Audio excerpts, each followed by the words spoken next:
Assalamualaikum warahmatullahi wabarakatuh. Halo semuanya, perkenalkan kami dari kelompok 7 yang akan membawakan materi tentang pembuatan model data dan database. Sebelum itu, terima kasih kepada Ibu Zuesti Eka Putri selaku dosen pengampu Sistem Informasi Akuntansi, dan juga terima kasih kepada teman-teman yang telah memberi kesempatan kepada kelompok kami untuk menjelaskan materi yang akan kami bawakan pada hari ini. Izinkan saya untuk memperkenalkan rekan-rekan saya. Yang pertama itu ada saya sendiri, yaitu Siti Nurrosmania, dan juga ada Fadila Surani, Dwi Rahman Nur Safitri, serta ada Rima Amelia. Nah, jadi apa saja sih yang akan kita bahas pada kesempatan kali ini? Nah, jadi yang pertama itu kita akan membahas tentang langkah desain dan implementasi sistem database. Yang kedua itu membahas tentang penggunaan model data IR diagram. Yang ketiga itu menggambar diagram hubungan model data IR. Dan yang terakhir itu menjelaskan tentang pemahaman model data IR diagram. Oke, baik, kita langsung masuk saja ke materinya. Jadi yang pertama itu apa sih database itu? Nah, jadi database merupakan kumpulan data yang disimpan secara sistematis di dalam komputer yang dapat diakses melalui program yang ada di dalam komputer. Nah, selanjutnya ada fungsi database ini. Yang pertama itu memudahkan pengelolaan data, yang kedua itu memudahkan analisis data yang banyak, dan yang ketiga itu membantu menemukan teori, pola, ataupun kesimpulan dari data-data.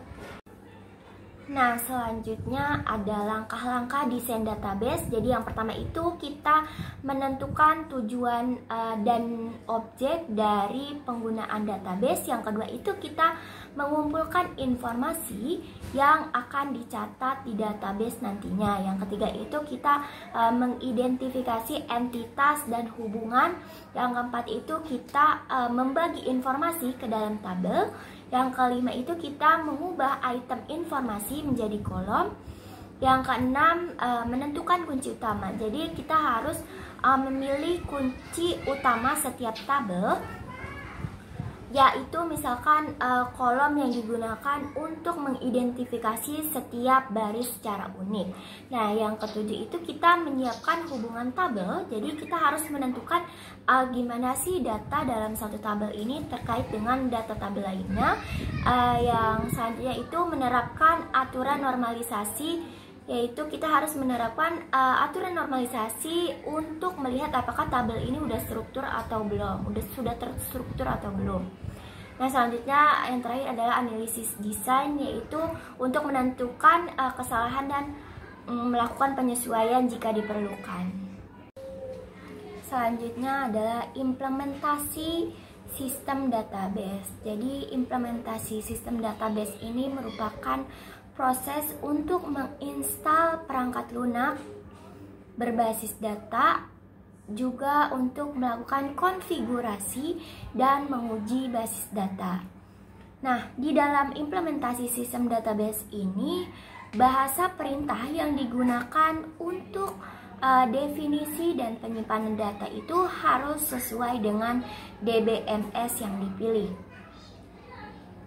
Selanjutnya ada manfaat dari sistem database ini. Jadi yang pertama memudahkan untuk pencarian, pemrosesan, dan untuk menganalisis data. Yang kedua itu membantu bisnis mengambil keputusan, dan yang ketiga itu meningkatkan kualitas produk dan layanan.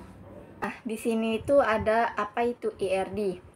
IRD atau Entity Relationship Diagram adalah sebuah diagram yang digunakan untuk merancang suatu database dan menunjukkan suatu hubungan antar objek atau entitas beserta atribut-atributnya secara detail.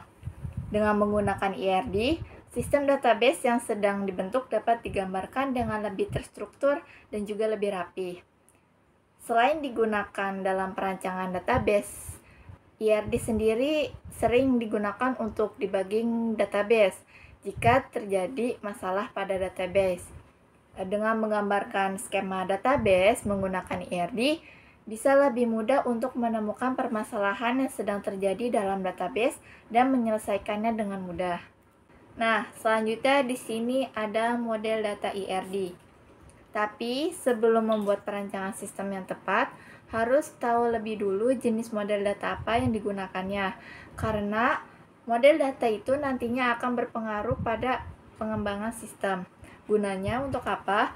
Gunanya untuk membuat dokumentasi dari segala bentuk data arsitektur. Nah, model data ini ada 3. Yang pertama itu model data konseptual, yaitu model data yang paling tinggi karena di dalamnya berisi data-data yang detail. Konsep ini dapat digunakan sebagai dasar untuk membuat satu atau lebih model data logis.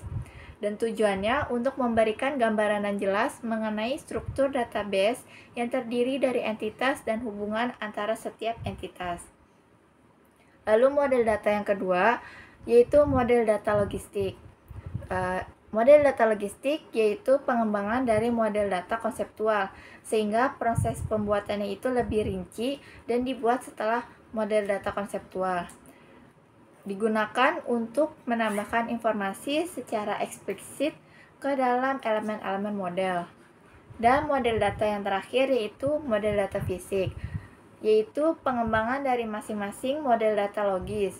Biasanya model data fisik ini digunakan untuk merancang sebuah database. Nah, setelah mengetahui apa saja model data, selanjutnya ada komponen-komponen yang digunakan dalam membuat IRD. Komponen yang pertama yaitu entitas. Entitas merupakan kumpulan objek yang dapat diidentifikasi secara unik dan berbeda satu sama lain. Biasanya entitas ini digambarkan dengan lambang persegi panjang. Lalu komponen yang kedua yaitu atribut.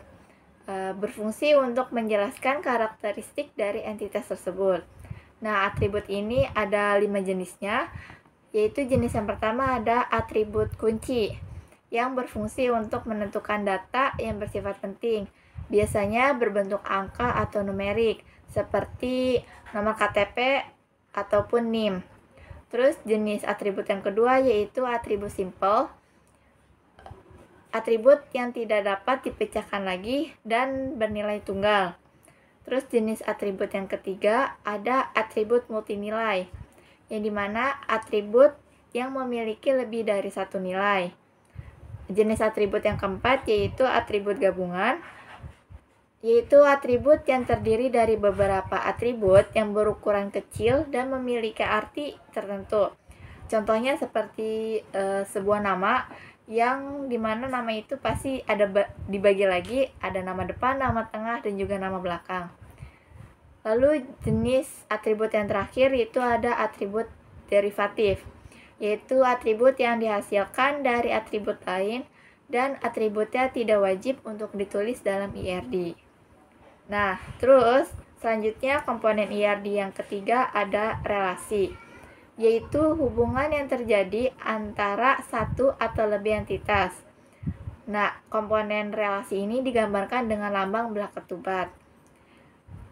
Komponen relasi ini ada jenisnya, yaitu jenis yang pertama ada one-to-one, yaitu berarti setiap entitas hanya dapat memiliki hubungan dengan satu entitas lainnya.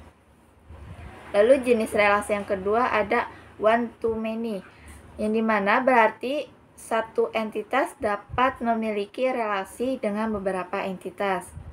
Dan jenis relasi yang ketiga yaitu many-to-many, yang berarti setiap entitas yang ada dapat memiliki hubungan dengan entitas lainnya. Dan komponen IRD yang terakhir yaitu garis, digunakan untuk menunjukkan hubungan atau alur dalam IRD. Oke, selanjutnya di sini adalah bagaimana cara untuk membuat ataupun menyusun sebuah diagram hubungan entitas ataupun IRD. Langkah pertama yang harus kita lakukan adalah untuk mengidentifikasi entitas. Jadi kita mengidentifikasi semua entitas yang akan kita gunakan. Caranya itu dengan menulis dalam sebuah persegi panjang dengan deskripsi singkat tentang informasi apa yang akan kita simpan. Di sini saya menggunakan tiga entitas. Yang pertama itu ada profesor, course, dan juga student. Nah, lalu langkah kedua yang perlu kita lakukan adalah mencari dari 3 entitas ini sekiranya mereka ini mempunyai hubungan apa. Jika sudah ditemukan hubungan yang kita dari 3 entitas ini, buat garis yang menghubungkan antar entitas. Di sini contohnya adalah hubungannya. Yang pertama, seorang profesor ini memberikan sebuah pelatihan. Jadi profesor delivers course, sedangkan si siswanya, studennya ini ditugaskan untuk melakukan course. Jadi hubungannya itu ada delivers dan juga assign antara profesor ke course dan juga dari course ke student, seperti itu. Nah, lalu langkah ketiga yang perlu kita lakukan adalah untuk mengidentifikasi kardinalitas. Kardinalitas ini menggambarkan jenis dan jumlah hubungan yang bisa ada di antara entitas-entitas tersebut. Kardinalitas ini juga membantu menentukan seberapa banyak suatu entitas ini dapat berhubungan dengan entitas lainnya yang ada di database kita. Di sini contohnya dari entitas yang kita punya, seorang siswa ini dapat ditugaskan untuk melakukan beberapa pelatihan. Jadi di sini kita bisa lihat garisnya itu dia ada 3 garis kayak gini. Jadi itu menandakan si seorang student ini bisa menerima beberapa pelatihan. Tetapi seorang profesor ini hanya bisa menyampaikan atau memberikan satu pelatihan saja, karena kan setiap profesor kan ada konsentrasinya masing-masing seperti itu. Nah, selanjutnya langkah keempat yaitu kita harus mengidentifikasi atribut. Nah, jadi perlu bagi kita penting untuk mempelajari file, formulir, laporan, dan data yang saat ini dikelola oleh organisasi untuk mengidentifikasi atribut dari entitas-entitas ini. Nah, setelah kita memiliki daftar atribut tersebut, petakan ke entitas yang diidentifikasi. Nah, kita perlu memastikan suatu atribut ini dipasangkan tepat dengan satu entitas. Namun, jika misalkan nih suatu atribut ini harus dimiliki oleh beberapa entitas, kita itu harus memberikan pengubah seperti itu. Nah, setelah kita memetakan atribut-atribut pada entitas ini, kita perlu mengidentifikasi kunci utama. Nah, contohnya di sini misalkan seorang mahasiswa ataupun student ini diberikan atributnya. Di sini kan nama mahasiswanya itu siapa, dan kunci utamanya itu identitas dari siswanya, misalkan bisa NIM dan lain sebagainya. Nah, untuk bagian yang course, di sini course ID-nya misalkan nama dari pelatihannya, lalu course name-nya ini kita bisa memberikan misalkan durasi ataupun kredit dan tugas dan lain sebagainya. Lalu di bagian profesornya juga pada atributnya kita memberikan nama dari profesornya, dan kunci utamanya itu NIP dari si profesornya, seperti itu. Nah, lalu langkah terakhir yang perlu kita lakukan adalah untuk menggabungkan 4 langkah-langkah yang tadi, dan jadilah kita menyusun sebuah diagram hubungan entitas yang baik, seperti itu. Untuk lebih memahami terkait pemahaman tentang IRD, kita ada studi kasus tentang pembuatan aplikasi jadwal kerja karyawan berbasis web pada SPBU Kalumata Ternate. Nah, SPBU Kalumata Kota Ternate dalam mengelola data karyawan, absensi, dan jadwal karyawannya itu dilakukan secara manual pada aplikasi Microsoft Excel, di mana kita semua tahu kalau menggunakan aplikasi tersebut itu kurang efisien dan masih harus kita membuka satu persatu sheetnya kalau ingin menginput data, terus tidak dikelola secara otomatis pada satu halaman. Juga data tersebut itu tidak tersimpan dalam database, jadi kita ini memiliki resiko untuk kehilangan data karena tidak tersimpan di database. Nah, proses perancangannya dimulai dengan membuat kerangka penelitian yang dilanjutkan dengan membuat analisa sistem yang berjalan, yang dimana hal ini merupakan tahapan dalam melakukan identifikasi masalah awal pada sistem yang masih konvensional. Nah, dan diuraikan dengan diagram flowchart sistem yang berjalan. Kemudian, berdasarkan sistem berjalan tersebut, si peneliti yang akan membuat website ini mengusulkan sistem yang akan dibuat. Nah, kemudian Dimulailah itu dengan membuat database-nya seperti perancangan tabel database, baik itu tabel user, profil, karyawan, maupun jadwal. Lalu dibuat diagram konteksnya, yaitu diagram di FD level 0, kemudian dibuatkan ERD-nya atau Entity Relationship Diagram yang merupakan rancangan model database relasi antar entity dan objek yang merupakan hasil rancangan dengan relasi data yang tabel tersebut yang di awal. Nah, kemudian dari yang sudah dirancang data-datanya tersebut dibuat